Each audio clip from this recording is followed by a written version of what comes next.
We were doing this last March. You were kind of the young guy that everyone's starting to say, okay, like that's the LCA kid. You might have been the most popular dude out here when we first show up, and every writer from all these other colleges wanted to get to know Jordan Allen. What was that like for you to show up and be pulled one interview to the next? I mean, it's crazy because like last year I would see all the big guys like Malik Neighbors and all those guys like that get interviewed, and I was like, I want to be just like them. So to get all that attention now is really like crazy to me. It's enjoyable. Yeah. What have you learned from some of the older guys to kind of handle some of that level of attention and all of that? I just know I gotta stay humble though. They taught me that at the very start, to stay humble, never get big-headed. Because when you get big-headed, everything else could be taken away if you take it for granted. So I'm just grateful for everything that I have. That's really it.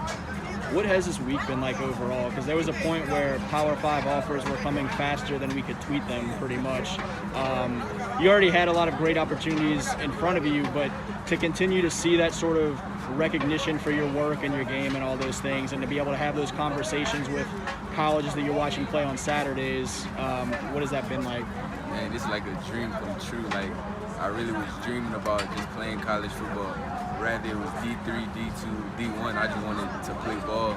And to get those big time offers like that, like watching all those schools on Saturdays, is really like mind blowing at this point. Now that you have this many, what is your approach to trying to organize and make decisions? Just what are maybe some factors, or how are you kind of approaching it? Because it can become kind of overwhelming when there's that many to think about. I mean, I'm just trying to find the right place, you know, like a great family atmosphere filled with love from all the coaches and stuff like that. So that's the main part. Talking about this 7-on-7 season, you guys, I think bootleggers typically have had this kind of consideration of like a DBU of 7-on-7 circuit, and this year's group has some really lofty expectations.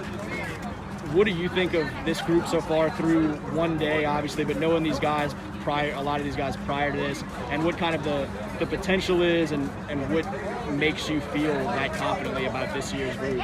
This group is really amazing, like Kamari Rogers, Jayari, LT, just playing with those type of guys and having us all on the same team is really like putting all the puzzles together, and it's really great to play with them.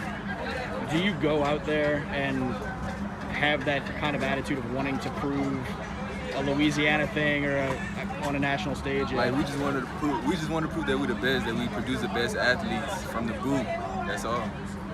How do you feel about day one of it?